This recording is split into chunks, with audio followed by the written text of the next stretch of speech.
Vrel Tomas stared at the holographic display floating above his desk and felt his four wings twitch with confusion.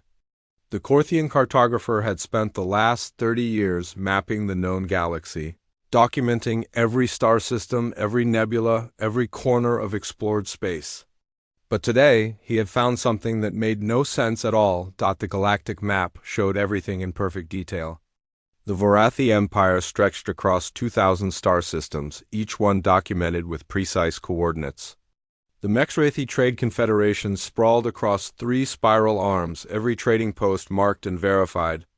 Even the distant Zulian colonies on the galactic rim showed up clearly, their settlements blinking like tiny diamonds against the black, but human space was just a sphere. A perfect empty sphere. Vrel zoomed in on the human territory, trying to find any detail beyond their official borders. Nothing appeared. He switched to deep scan mode, accessing probe data from the last 100 years. The information made his wings stop twitching entirely. 47 probes had been sent toward the outer edges of human space over the past century. Every single one had transmitted data normally as it approached human territory. Then, at almost the exact same distance from human borders, each probe had simply stopped sending signals. Not destroyed, not malfunctioning. Just silent. He pulled up the communication logs.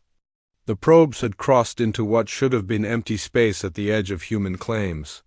Standard procedure dictated they would continue transmitting for at least another 50 light years. Instead, they had all gone quiet at the same invisible line. Vrel's office door slid open without warning. He turned to see Ambassador Helena Voss standing in the doorway. The human woman was tall, with gray hair tied back in a simple knot. She wore the standard diplomatic uniform, but something about the way she stood made Vrel nervous. "Ambassador Voss," Vrel said, his translator converting his clicking speech into standard galactic. "I did not request a meeting." "I know," Helena said, walking into the office without invitation. "But I heard you've been running queries on probe data near human space. Thought I should stop by?" Vrel felt a chill run through his exoskeleton. How did she know what he was researching? The Cartography Institute systems were supposed to be secure. "I am simply doing my job," Vrel said carefully. "Updating the galactic maps requires checking all available data." Helena smiled, but it did not reach her eyes. "Of course. And what has your research shown you?" Vrel hesitated. Something about this conversation felt wrong. But he was a scientist, and scientists dealt in facts. Every probe sent toward the outer regions of human space has stopped transmitting. The pattern is consistent across all probe types and all time periods. It is as if there is an invisible wall surrounding your territory. "Interesting observation," Helena said, moving closer to examine his holographic display. "And what conclusions have you drawn?" "I have no conclusions yet," Vrel admitted. "Only questions. Why does the map end at human space? What is preventing our probes from continuing their missions? And why does humanity refuse to provide detailed cartographic data about your outer territories?" Helena was quiet for a long moment. Then she reached out and touched the holographic display, her finger tracing the perfect sphere that marked human space. "Can I give you some advice, Vrel? From one professional to another?"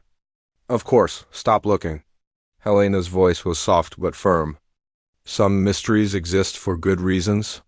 Some boundaries should not be crossed." "That is not how science works," Vrel protested. "We map the unknown. We explore what we do not understand." "I know," Helena said, turning to face him. Her expression was serious now, almost sad. "That's what worries me." Before Vrel could respond, Helena walked toward the door. She paused at the threshold and looked back at him. "We recommend you don't look too closely at human space, Vrel, not because we're trying to hide something from you, but because we're trying to protect you from what you might find." Then she was gone, leaving Vrel alone with his maps and his questions. For the next 3 days, Vrel could not stop thinking about the conversation.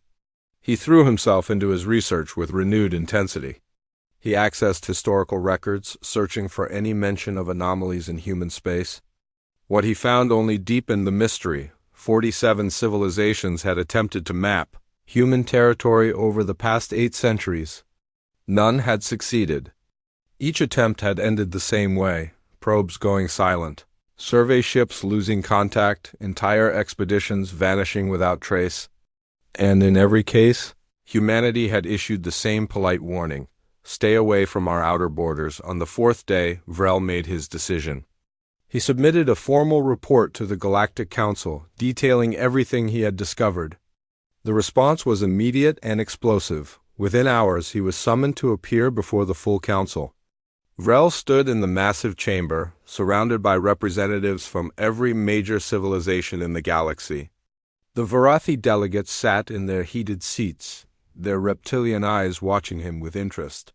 The Mexrathi trade representatives whispered among themselves, their tentacles gesturing rapidly. Director Quinn Morales, a Taraxian who ran Beacon Prime Station, called the session to order. Cartographer Vrel has brought concerning information to our attention, he announced, his voice echoing through the chamber. Please present your findings. Vrel activated his presentation. The holographic map appeared in the center of the chamber, showing the mysterious blank sphere of human space. He explained the probe data, the missing survey missions, the complete lack of cartographic information. The chamber erupted in discussion. Some delegates demanded answers. Others suggested humanity was hiding advanced technology. A few even proposed sending a military expedition to investigate. Ambassador Helena Voss sat quietly through it all, her face calm and neutral. Finally, Director Morales gestured for silence and turned to her. Ambassador, the Council requests an explanation. Why is human space unmapped? What happened to our probes and survey missions? Helena stood slowly. She looked around the chamber, meeting the eyes of delegates from dozens of different species. When she spoke, her voice was clear and steady. The probes are fine, she said. The survey missions are safe. They simply cannot transmit data beyond a certain point. As for why human space remains unmapped, I can only repeat what I told Cartographer Vrel: some boundaries exist for good reasons.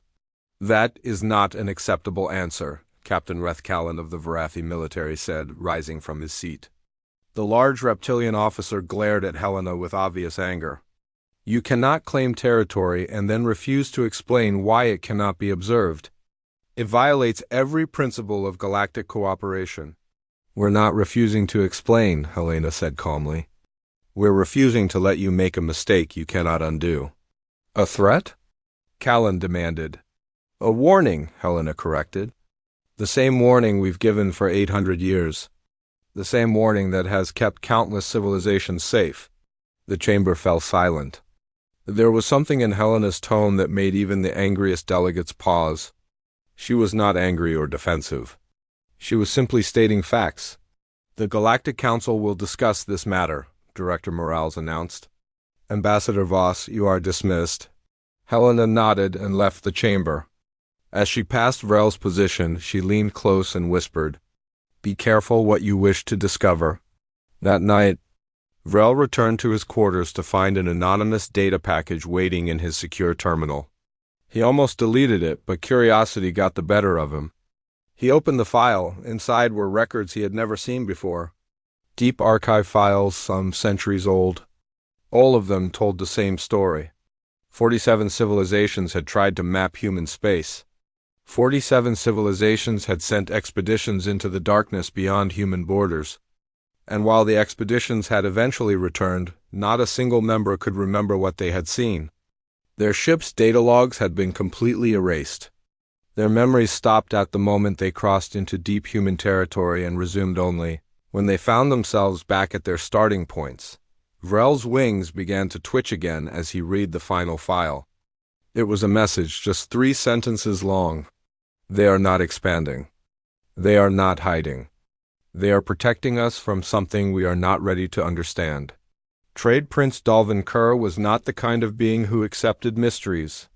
The wealthy Mexrathi had built his fortune on information, on knowing what others did not know, on finding opportunities in the gaps of galactic knowledge. And the blank sphere of human space represented the biggest gap of all. He sat in his private office aboard his flagship, His tentacles wrapped thoughtfully around a crystal glass of imported liquor. Across from him sat Captain Callan, the Varathi military officer who had challenged the human ambassador at the council meeting 3 weeks ago. "The council has decided to do nothing," Callan said. His reptilian features twisted in disgust. "They accepted the human explanation without question. No investigation. No demands for transparency. Nothing." "Politicians are predictable," Dalvin replied, his voice bubbling through his translator. "They avoid risk. But there is enormous profit in risk, Captain. Whoever discovers what lies in human space will hold knowledge worth more than all the trade routes in the galaxy." "You want to fund an expedition?" Callan said. It was not a question. "I want to know the truth," Dalvin corrected. "And I am willing to pay extremely well for it." Over the next month, Dalvin assembled a crew. He recruited specialists from 12 different species, each one chosen for their expertise. Vrel Tomas agreed to join as chief cartographer. Callan brought his military experience and a small security team. Engineers, scientists, medical staff, all the best money could buy. The ship was named Prometheus, a human word meaning the one who brought fire and knowledge to others. Dalvin found the irony delicious. The surprise came when a human approached him with an offer to help. Her name was Iris Blackwood, and she claimed to be a navigator for one of the human deep space survey fleets. She was young, maybe 30 standard years, with dark skin and eyes that seemed to hold secrets. "Why would you betray your own people?" Dalvin asked suspiciously when she first contacted him. "I'm not betraying anyone," Iris said calmly. "I just think the truth should be shared. Humanity has kept these secrets for too long. Besides, you will never make it past the outer perimeter without help. I can guide you through the security measures." "What security measures?" Callan demanded. Iris smiled. "That's why you need me." Against his better judgment, Dalvin agreed. Something about the woman's confidence was convincing. Either she was genuinely defecting or this was an elaborate trap. Either way, he would learn something valuable. The Prometheus launched from Beacon Prime on a cold morning, with a crew of 40 beings representing the best scientific minds in the galaxy. The official mission was listed as a deep space survey of unclaimed territory. No one mentioned that their true destination was the heart of human space. For the first 3 days, everything proceeded normally. They traveled through well-mapped regions, passing by familiar star systems. The crew worked efficiently, running equipment checks and preparing for the unknown ahead. Then they crossed into human territory. Dalvin expected alarms, warnings, maybe even human warships appearing to turn them back. Instead, nothing happened. Space looked exactly the same. Stars burned in the same patterns. Sensors showed normal readings. "This is too easy," Callan muttered, studying the tactical display. "The difficult part comes later," Iris said quietly. She was right. On the 5th day, communications with Beacon Prime began to experience delays. Not complete loss of signal, just small gaps. A 3-second delay became 5 seconds, then 10. By the 6th day, messages were taking nearly a minute to reach the station. "We are not that far from Beacon Prime," Vrel said, his wings twitching nervously. "The time delay makes no sense." "Space is different here," Iris explained. She stood at the navigation console, her fingers moving across controls with practiced ease. "Distance does not work the way you expect." "That is not scientifically possible," Dr. Lyra Fenton protested. The humans and archaeologists that Dalvin had recruited shook her head firmly. "Space is space. Distance is distance, is it?" Iris asked, turning to look at her fellow human. "Are you sure about that?" Lyra had no answer. On the 8th day, they found the station. It appeared on sensors suddenly. A massive structure orbiting a dead star at the very edge of human-claimed space. The design was not human. It was not Varathi or Mexrathi or any species Vrel recognized. The architecture was strange, organic in some places and geometric in others. "I am not detecting any power signatures," Callan reported. "The station appears abandoned." "I want a full survey team over there," Dalvin ordered. This is exactly the kind of discovery I was hoping for. Iris looked troubled but said nothing. The away team consisted of Callan, Vrel, Lyra, and 6 security officers. They docked with the station through an airlock that opened easily despite the apparent age of the structure. Emergency power flickered on as they entered, providing dim lighting through the corridors. The station was enormous. Corridor after corridor stretched into darkness, rooms filled with equipment they could not identify. Symbols on the walls in a language no translator could parse. "This place is old," Lyra said, running her scanner over the walls. "I am reading decay patterns consistent with at least 800 years of abandonment." 800 years, Vrel repeated. That would place this station's last use at approximately the time humans first arrived in this region of space. They found the control center deep inside the station.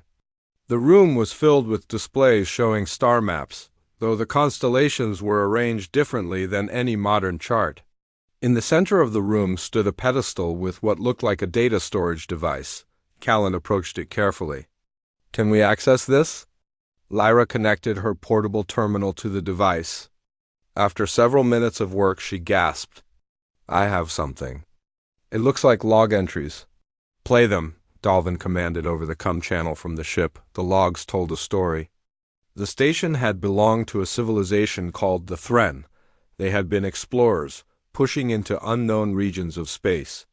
800 years ago, they had been the dominant power in this sector. They had been curious about a region of space that their probes could not fully scan. A region that seemed to bend light and distort sensors. The final log entry made everyone on the away team freeze. A holographic figure appeared, a being that looked vaguely reptilian but with too many limbs.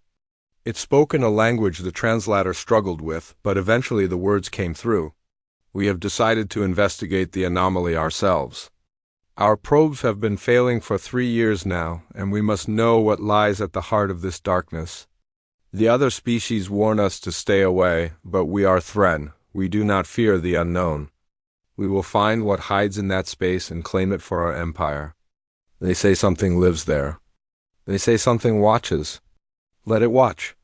We are going to find the truth, and when we return, we will be the most powerful civilization in the galaxy. We are going to find—" The log ended abruptly.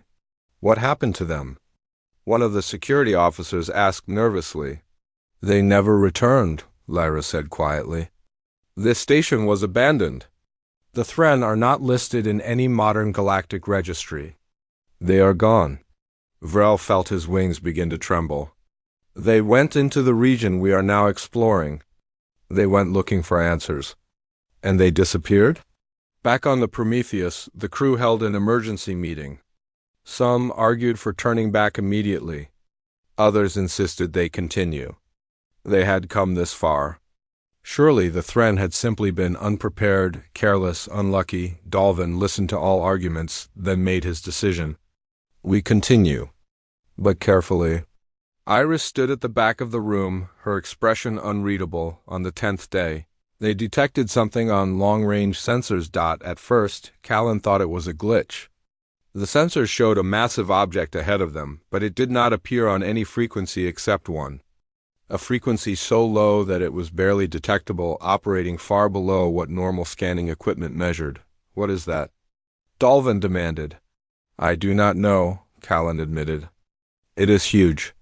Bigger than a planet, but I cannot get clear readings." "It is moving toward us," Vrel said, his voice high with fear. The object was not moving fast, but it was definitely closing the distance. And as it came closer, every instrument on the ship began to show impossible readings. Gravity fluctuations, time distortions, energy signatures that should not exist. Iris finally spoke, her voice quiet but clear in the tense silence of the bridge. "Now you understand why we warned you not to come here." Before anyone could respond, the lights on the bridge flickered. Every screen went dark for 3 seconds. When they came back online, 3 words appeared on every display, every terminal, every screen throughout the entire ship. "Turn around now."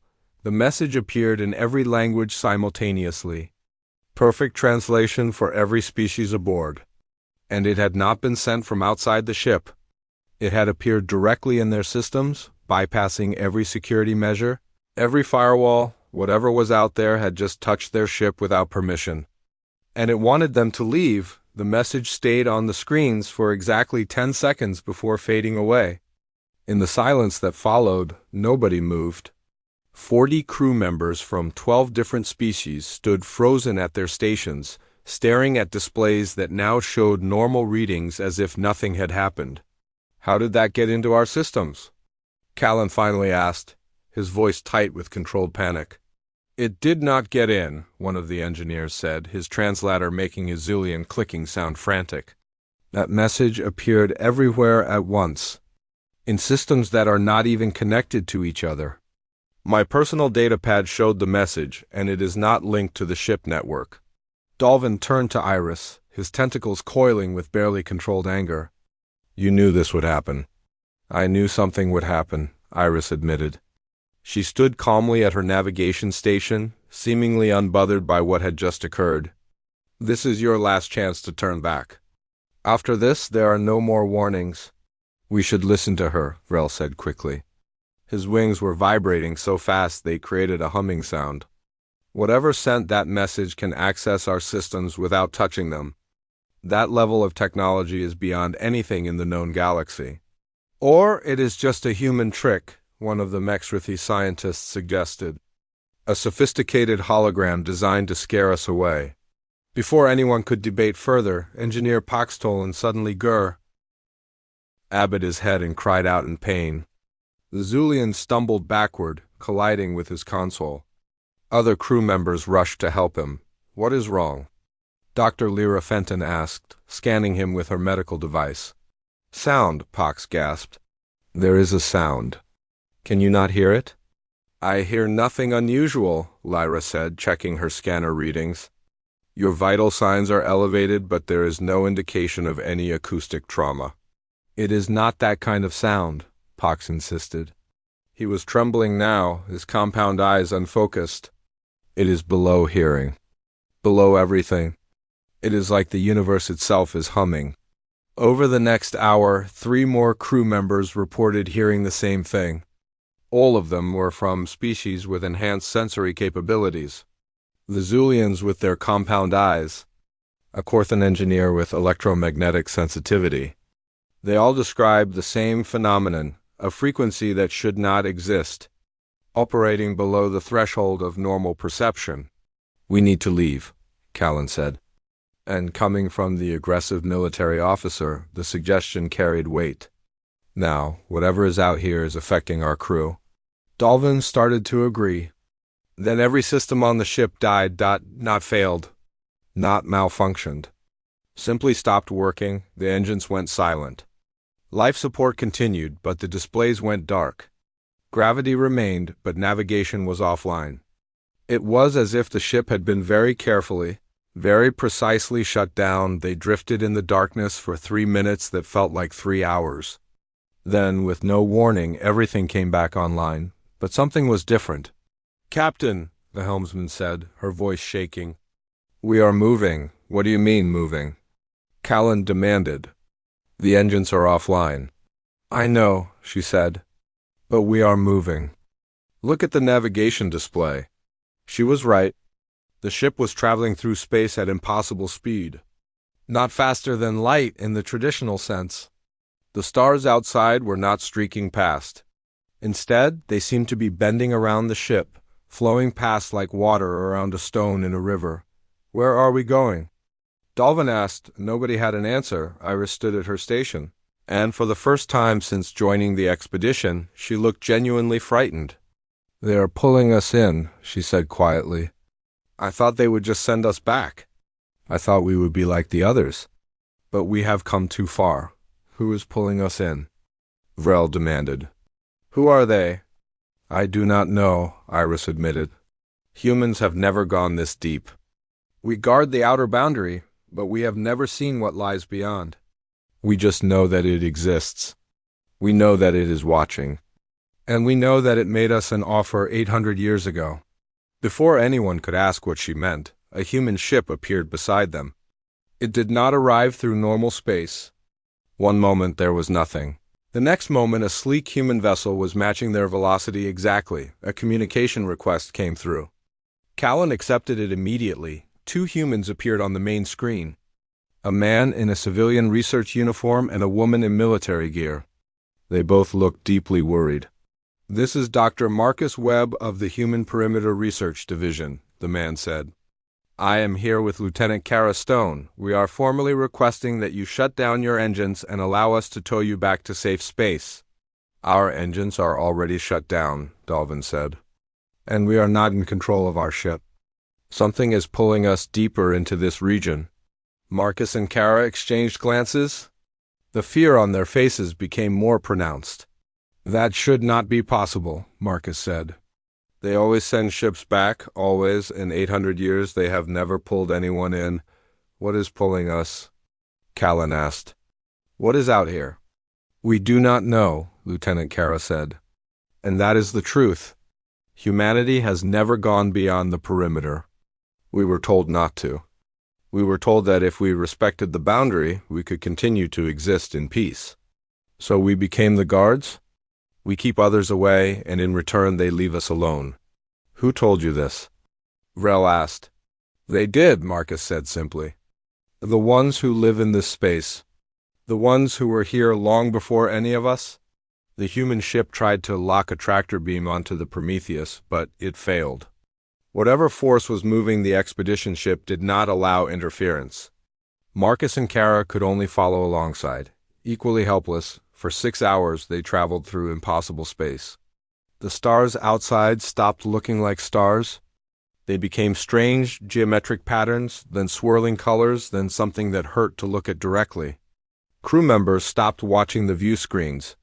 Some began praying to their various gods.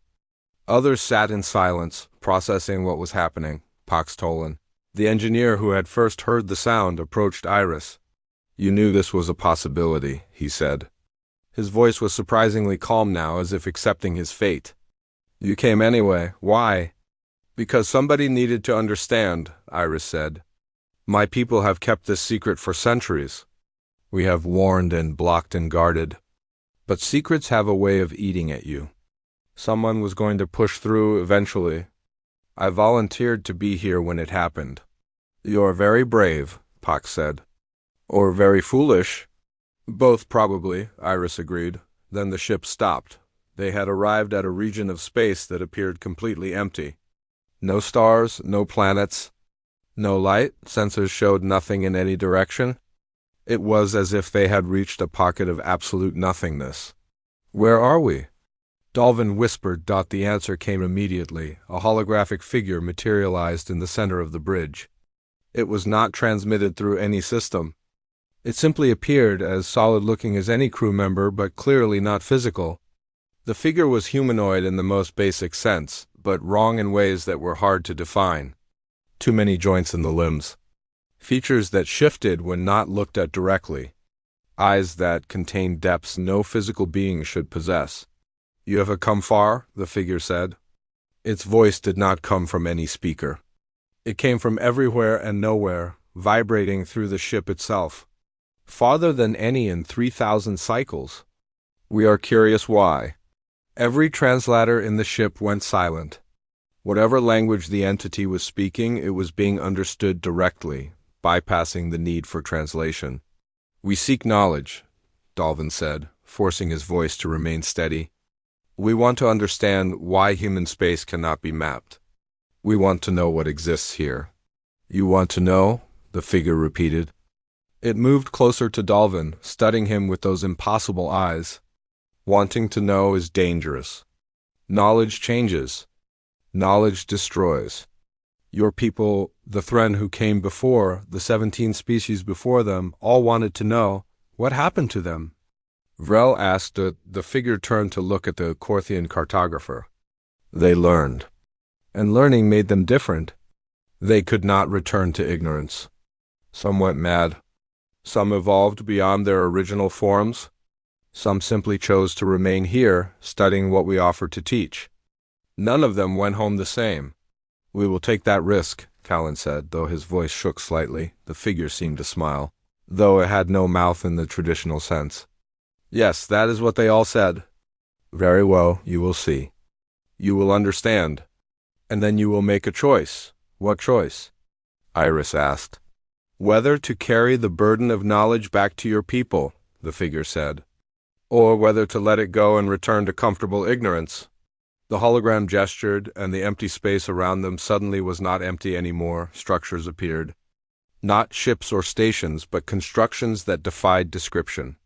They stretched in directions that should not exist.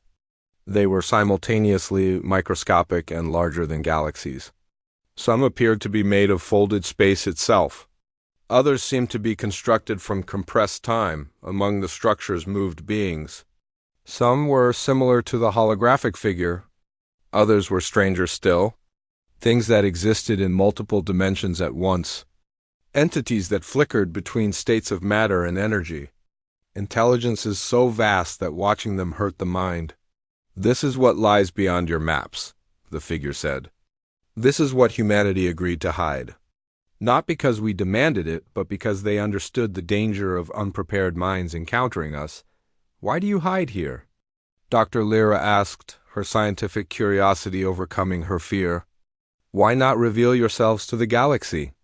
The figure turned to her, and for a moment something like sadness crossed its shifting features. Because we remember what it is like to be young. We remember the hubris of thinking we understood the universe. We remember discovering we were wrong. The pain of that discovery nearly destroyed us. We do not wish that pain on others. But you are showing us now, Vrel pointed out. Because you pushed, the figure said. Because you insisted. So now you see.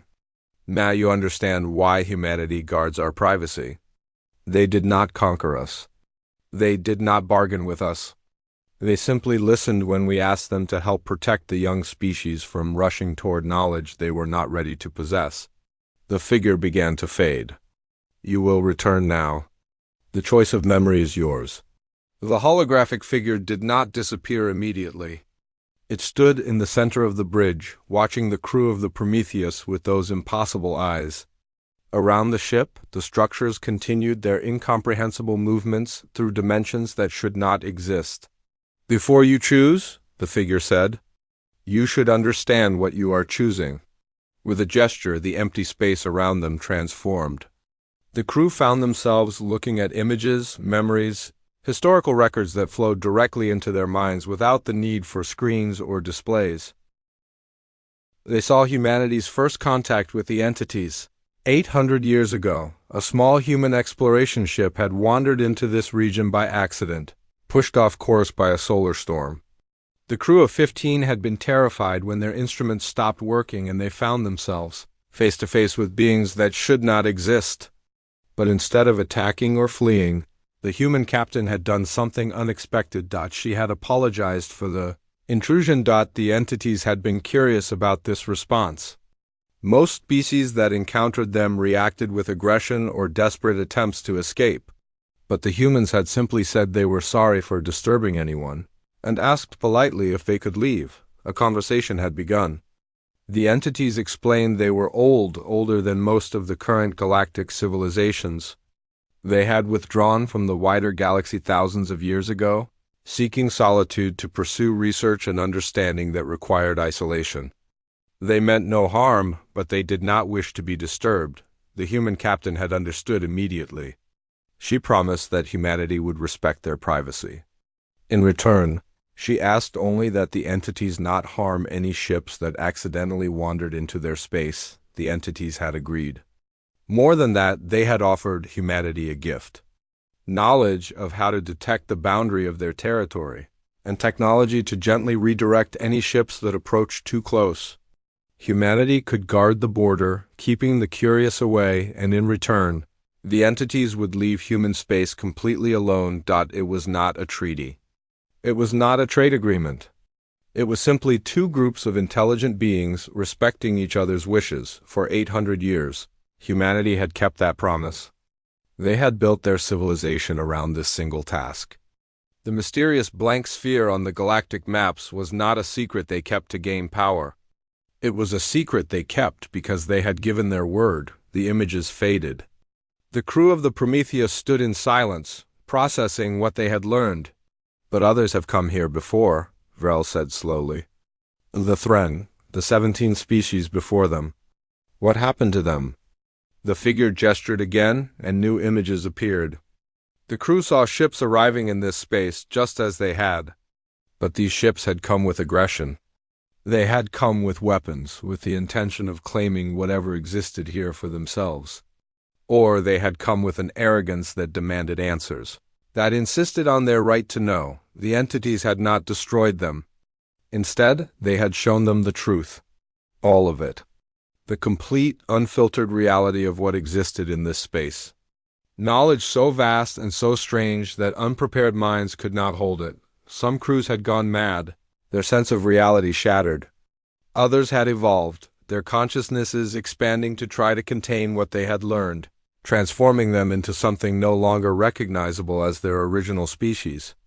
A few had simply decided to stay, becoming students of the entities, spending centuries or millennia trying to understand even a fraction of what was being offered. None had returned home unchanged. "Why are you showing us this?" Captain Callan asked. His reptilian features were pale, his usual confidence completely gone. "Because you came without aggression," the figure said. "You came with curiosity, not conquest. You came like the humans came long ago. That deserves honesty."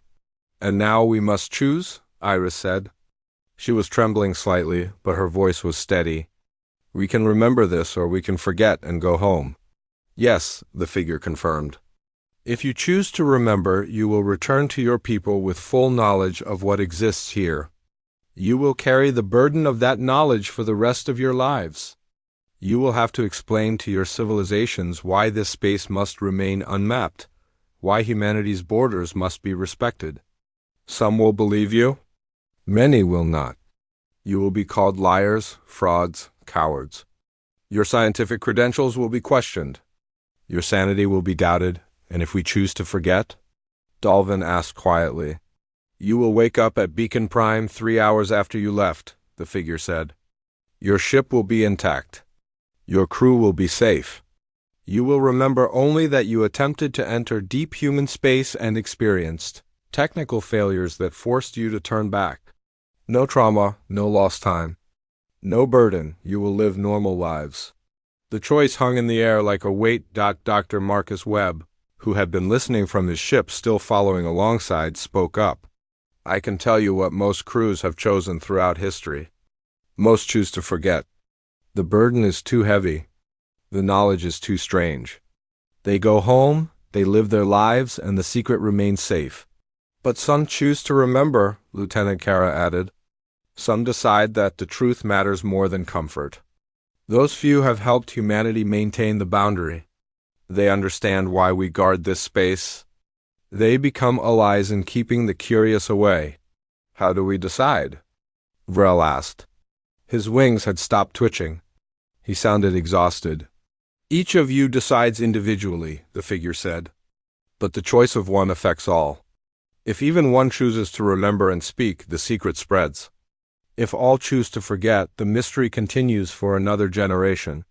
Silence fell across the bridge. 40 crew members from 12 species stood frozen in indecision. The weight of the choice pressed down on all of them. Captain Callan was the first to speak. "I choose to remember." Heads turned to stare at him. The aggressive Varathi military officer who had demanded answers from the council now stood with his shoulders straight and his eyes clear. "Why?" Dalvin asked. "Because I am a soldier," Callan said. "And soldiers protect people. If forgetting this means another crew comes out here unprepared, if it means someone stumbles into this space without understanding what they face, then the secret causes more harm than truth. I choose to remember, and I will spend the rest of my life helping humanity guard this border." One by one, others made their choices. Vrel chose to remember, saying his duty as a cartographer was to truth. Even difficult truth. Dr. Lyra chose to remember, because she believed knowledge properly shared made civilizations stronger. Paxtolan, still hearing that strange frequency, Chose to remember because he felt he already understood something others did not. Iris simply nodded. She had always intended to remember, but not everyone made the same choice. Some of the crew, especially those who had families waiting at home, chose to forget. They could not bear the thought of carrying such a burden. They wanted to return to normal lives, to sleep without nightmares, to look at the stars without fear. The figure accepted each choice without judgment. There is no wrong answer, it said. Some must remember to guard the truth. Others must forget so that life continues normally. Both are necessary. What happens now? Dalvin asked. The Mexrathi trade prince had chosen to remember, though he knew it would cost him his fortune. Who would trade with someone claiming to have spoken with ancient entities? Now you see what you came to see, the figure said. Those who choose to remember will witness what exists here. Those who choose to forget will sleep until you reach Beacon Prime. Approximately half the crew suddenly slumped in their stations, falling into a deep but peaceful sleep. The others remained awake, and then the entities showed them everything. The structures around them came into focus. The crew saw cities that existed in folded space, containing more volume inside than the universe had volume to hold. They saw beings conducting experiments with the fundamental forces of reality, testing theories about existence itself. They saw gardens where new universes were being cultivated like flowers, each one a complete cosmos in miniature. They learned that the entities were not gods. They were simply old. So incredibly old that they had learned to exist outside normal spacetime. They had witnessed the birth and death of countless civilizations. They had seen the galaxy change 1,000 times over. They did not rule. They did not conquer. They simply studied and existed and occasionally helped when asked politely. Humanity had been the first species in this galactic cycle to approach them with respect rather than greed or fear. For that, the entities were grateful. They had shared technology with humans, subtle things that helped humanity advance without fundamentally altering their development. In return, humanity helped maintain their privacy. It was a symbiotic relationship based on mutual respect. Why hide it all? Vrel asked, staring at structures that hurt his mind to perceive. You are clearly powerful beyond measure. Why not simply destroy anyone who approaches? Because we were once like you, the figure said. Its voice held ancient sadness. Young, curious, aggressive, we learned through pain and lost that power without wisdom leads only to destruction.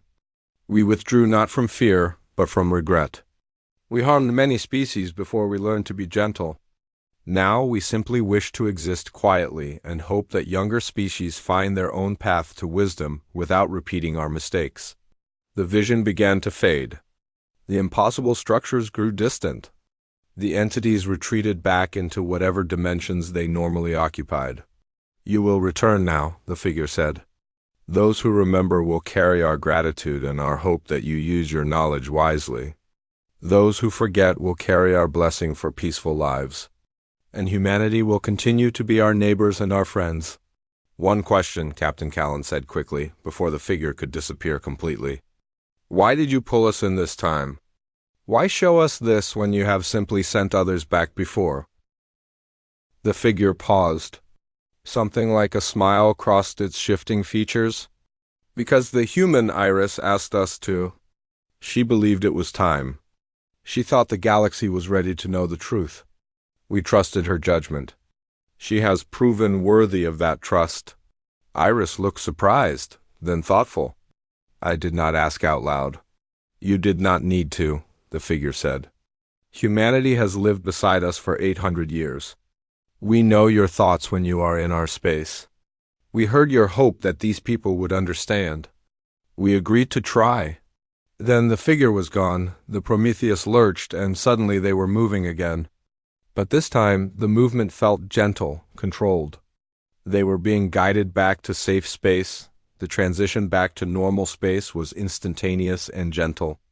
One moment, the Prometheus floated in that impossible realm of folded dimensions and ancient beings. The next moment, they were at Beacon Prime, docked at their departure point. As if they had never left. Captain Callan checked the chronometer and felt his blood run cold. 3 hours and 17 minutes had passed since their departure. Not the 12 days they had experienced. Not even the 6 hours they had spent traveling through impossible space. Just over 3 hours around the bridge, crew members who had chosen to forget began waking up. They stretched, yawned, looked confused. "Did we launch yet?" one of them asked. "Equipment failure," Dalvin said smoothly, following the script the entities had apparently placed in his mind. "We detected critical malfunctions before we could leave the station. The mission is postponed indefinitely." The crew members who had forgotten accepted this without question. They began filing off the ship, complaining about the wasted time, but otherwise unbothered. They would return to their lives never knowing what they had witnessed. Those who remembered stayed behind. 22 crew members from 7 species gathered in the conference room and looked at each other with haunted eyes. "We need to report to the council," Vrel said finally. "We need to tell them what we found." "They will not believe us," Callan said. "Not without proof." "We have no proof," Iris pointed out. "The ship's logs show only that we docked and then undocked. There's no record of our journey." "No sensor data? Nothing?" "Then we tell them anyway," Dr. Lyra said firmly. "We tell them the truth and let them decide what to do with it." They requested an emergency council session. Director Quinn Morales granted it immediately, curious about why the expedition had returned so quickly. The chamber filled with representatives from across the galaxy, all eager to hear what had been discovered. Dalvin stood before the council and told them everything. He spoke clearly and calmly, describing the journey into human space, the abandoned Thren station, the mysterious warning, the encounter with the entities. He explained about the ancient beings who lived beyond the boundaries of normal space, and humanity's 800-year promise to protect their privacy. The chamber erupted in chaos before he finished speaking. "Impossible," shouted a Mexrithi delegate.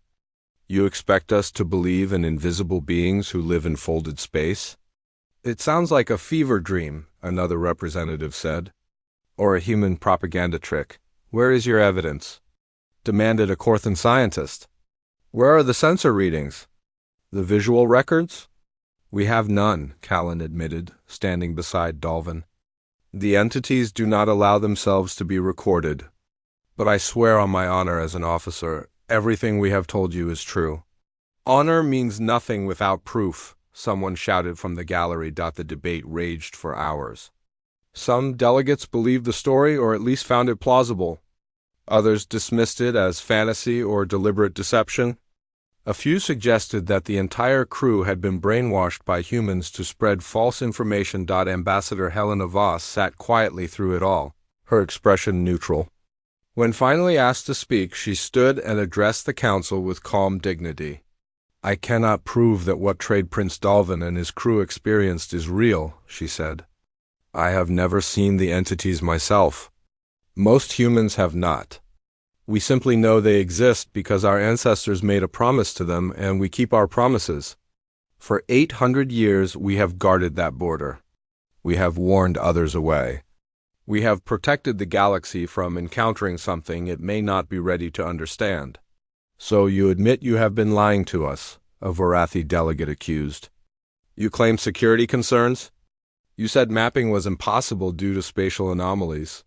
"All lies." "No," Helena said firmly. "Not lies, simplifications. The truth is too complex for casual conversation. Would you have believed us 800 years ago if we had said ancient beings asked us to guard their privacy? Or would you have called us mad and tried to invade anyway?" Silence fell across the chamber. The question hung in the air, unanswered. "What do you propose we do now?" Director Morales asked. "The secret is out, or at least partially out? How do we proceed?" Helena looked at Callan, at Vrel, at Dalvin. "That depends on them. They carry the burden now, and they must help us decide." Another week of debate followed. The crew who remembered their experience spoke to scientists, to military leaders, to anyone who would listen. Some people believed them. Many did not. The galaxy split into factions arguing over what existed in human space and whether humanity could be trusted. Finally, the Galactic Council called for a vote on the Silent Accord. a formal treaty recognizing human space as a protected buffer zone. No species would be permitted to cross into the outer territories without human escort. No expeditions would be launched toward the deeper regions. The map would officially remain blank, not from ignorance but from respect. The vote was close. Many delegates still did not believe the story about ancient entities, but enough had been convinced, or at least decided, that caution was wiser than recklessness. The silent accord passed by a margin of just 7 votes. Human space became officially recognized as a neutral zone. Humanity accepted the responsibility of maintaining the boundary, just as they had for the past 8 centuries. But now, with the galaxy's acknowledgement and cooperation, not everyone accepted the decision. There were protests. Some species accused humanity of manipulating the Council. Others planned secret expeditions, convinced that advanced technology or weapons waited to be claimed in the forbidden space. But slowly, over months and years, the truth spread. Crew members who had forgotten their journey began having dreams, fragments of memory breaking through. The entities had not completely erased their knowledge, only hidden it. As these memories surfaced, more people came to believe, and occasionally, a ship would try to push into human space anyway. These ships were always returned safely, their crews reporting strange experiences and gaps in their memory. Each incident reinforced the mystery and made the silent accord stronger. Vrel Tomas returned to his work as a cartographer. He updated the galactic maps, but the sphere representing human space remained empty. Now, however, there was a notation in the official records, a simple explanation that this region was unmapped by mutual agreement with humanity and the civilizations beyond. When younger cartographers asked him about it, Vrel would tell them the truth. Some believed. Others thought he was senile or joking. He did not mind. He had learned that truth does not require universal acceptance to remain true. Captain Callan resigned from the Varathi military. He could not serve an empire that still plotted to invade human space, searching for technology to claim. Instead, he joined the Human Perimeter Fleet as a liaison officer. He spent his remaining years helping patrol the boundary, guiding lost ships away from danger, and explaining to anyone who would listen why the border existed. Davin lost most of his fortune, exactly as he had predicted. Trade partners abandoned him. Business associates called him crazy. But he did not regret his choice. He used what wealth remained to fund education programs, teaching young beings about the importance of respecting boundaries and unknown territories. Some students thought he was eccentric. Others found wisdom in his words. Dr. Lyra Fenton wrote a book about the expedition, presenting it as speculative philosophy rather than factual record. It became popular in academic circles, sparking debates about the nature of knowledge and whether some truths were too dangerous to seek. She never confirmed or denied whether the events in her book were real. Iris Blackwood returned to the Human Perimeter Fleet and was promoted to admiral within 10 years. She became the primary liaison between humanity and the entities, one of the few people who regularly communicated with them. When asked what it was like, she would smile and say that it was like talking to very patient teachers who hoped their students would learn without repeating their mistakes. Ambassador Helena Voss continued her work, now supported by the Silent Accord. She traveled the galaxy, speaking at universities and research institutes, explaining the philosophy behind the boundary. She emphasized that humanity was not superior or special. They had simply been in the right place at the right time and made a promise they intended to keep. Years passed, then decades. The galaxy slowly accepted the reality of the situation. Human space remained unmapped, but it was no longer seen as a threatening mystery. Instead, it became a reminder that the universe contained things beyond current understanding, and that was acceptable. New species emerged into galactic civilization. When they learned about the blank sphere on the maps, they asked the same questions everyone had asked. Why? What is there? Can we look? And they received the same answers, now codified in the Silent Accord. Some accepted the explanation immediately. Others had to learn the hard way, sending expeditions that returned with gaps in memory and strange reports. But eventually they all learned the same lesson. Some boundaries existed for good reasons.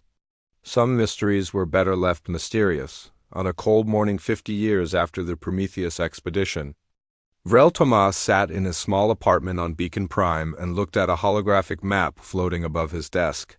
The galactic display showed thousands of civilizations, millions of star systems, endless detail and information.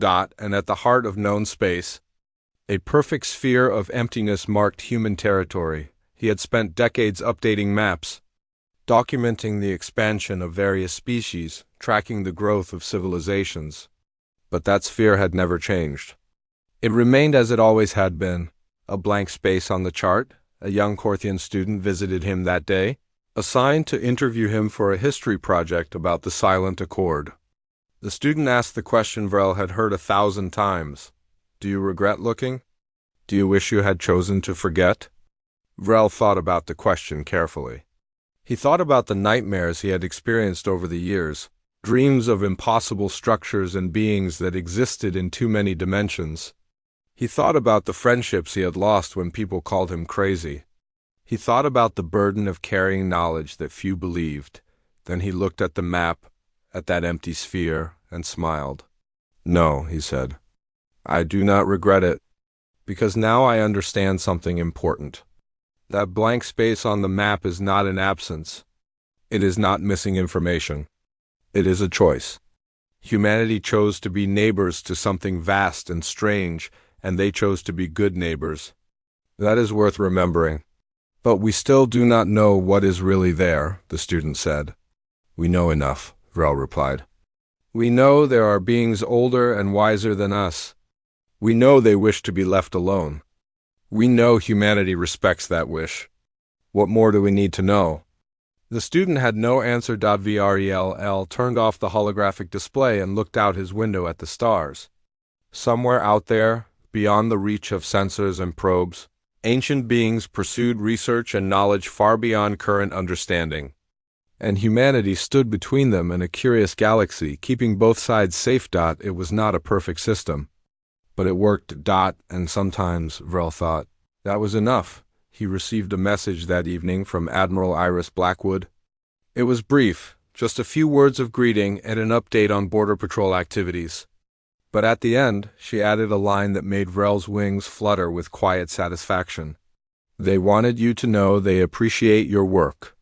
The maps you make honor their privacy while teaching others about respect. They consider you a friend of the boundary. Vrel saved the message. He would never show it to anyone. It was not proof, and it would not convince skeptics. But it was enough for him. That night he looked at the galactic map one more time before sleep. The blank sphere of human space glowed softly in the darkness of his room. A reminder that the universe still held mysteries, that not everything needed to be understood or mapped or claimed. Some spaces were meant to remain empty. Not because they were truly empty, but because they were full of things the galaxy was not yet ready to comprehend, and humanity, in their quiet way, had agreed to guard that truth for as long as necessary. The map ended at human space, and that was exactly how it should be.